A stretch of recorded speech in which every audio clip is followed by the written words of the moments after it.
Perkembangan teknologi di era digital seperti sekarang ini bertumbuh semakin cepat dari hari ke hari, bulan ke bulan, hingga tahun ke tahun. Secara tidak langsung, penggunaan teknologi ini meningkat sangat tajam. Namun, sebenarnya kamu tahu nggak sih apa itu teknologi?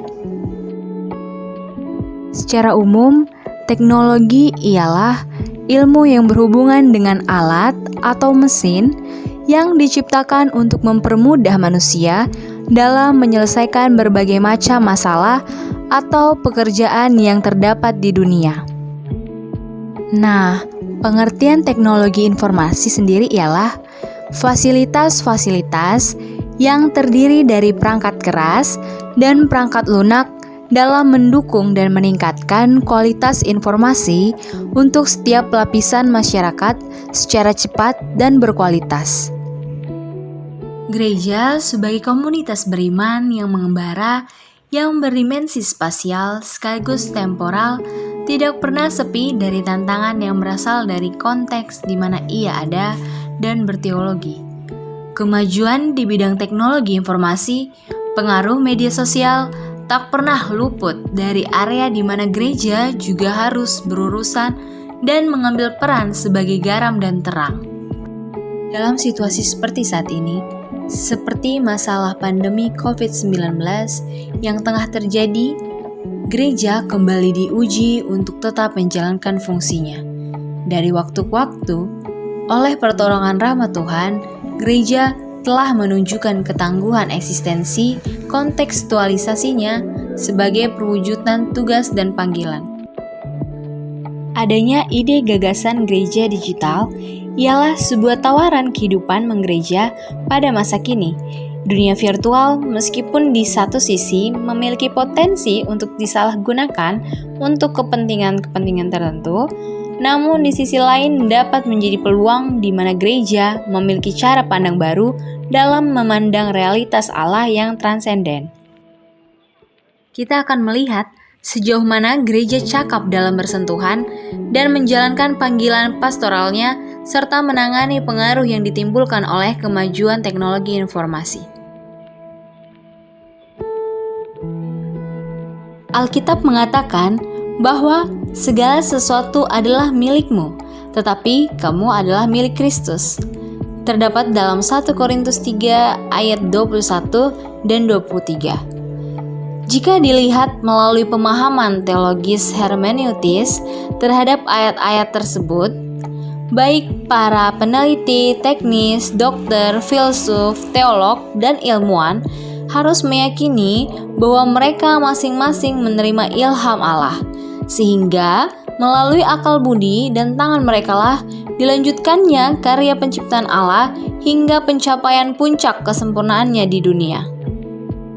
Di dalam dokumen Konsili Vatikan II, terdapat kegembiraan dan harapan yang merupakan konstitusi pastoral mengenai gereja di dunia modern, yang menyediakan ruang pembicaraan tentang hubungan gereja dengan dunia sebagai konteks di mana ia berteologi. Dunia virtual sebagai jembatan memahami yang transendental. Menurut Bapak Filosofi Latin, yakni Agustinus, mengatakan secara khusus bahwa iman dan akal budi itu seharusnya saling berkaitan satu sama lain, seperti seorang guru dengan murid dalam sebuah proses pembelajaran alami manusia.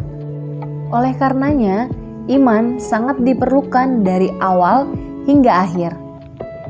Proses ini melibatkan dialektika iman dan akal yang mengakui keabsahan akal manusia yang bergerak dari analisis makhluk kepada Sang Pencipta.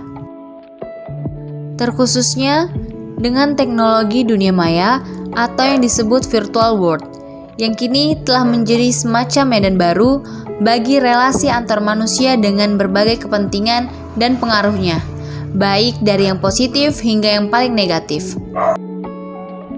Media sosial adalah sebuah sarana atau kanal pergaulan sosial lewat jalur daring di internet, di mana para penggunanya bisa dengan mudah beradaptasi, berbagi, dan mencurahkan pemikirannya melalui blog, jejaring sosial, forum, dan dunia virtual.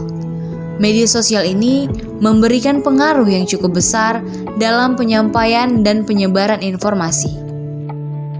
Resiko yang harus diambil oleh gereja dan para pelayan Injil ialah menggali lebih jauh bagaimana media sosial berfungsi membangun relasi komunikasi secara kondusif pada abad ke-21 ini.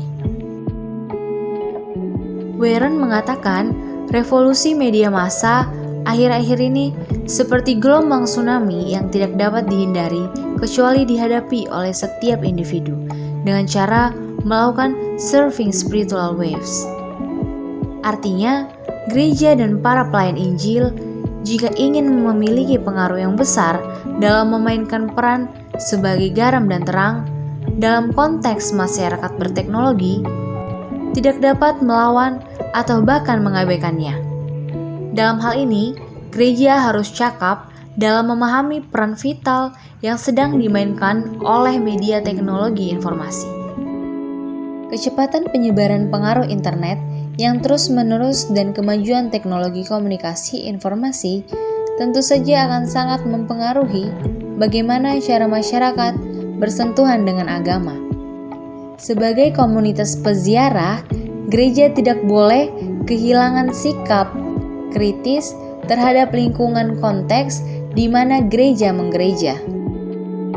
Model komunitas gereja yang digagas oleh Dulles memiliki kecocokan sifat dengan semangat komunitas, media sosial, dan ide tentang digital eklesiologi yang berorientasi pada pembangunan komunitas.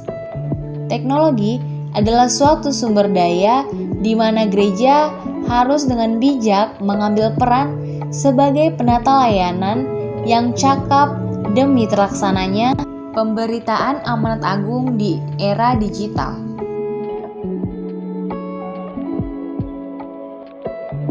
Setiap orang yang kita jumpai, baik secara tatap muka maupun daring, sama-sama layak dihargai dan harus diperlakukan dengan bermartabat. Karena setiap orang diciptakan menurut gambar dan rupa Allah. Gereja harus terus belajar dan beradaptasi dalam mengikuti perkembangan teknologi informasi, sehingga gereja mampu menjawab setiap tantangan yang ada di gereja, di mana gereja itu mengkontekstual. Gereja juga harus menyediakan layanan internet dalam kegiatan kesetariatan, memiliki alamat email, Facebook, Instagram, website, WhatsApp, dan sebagainya. Penggunaan multimedia dalam setiap pelaksanaan liturgi adalah wujud nyata bahwa kehadirannya telah menumbuh dengan kemajuan teknologi informasi dan multimedia.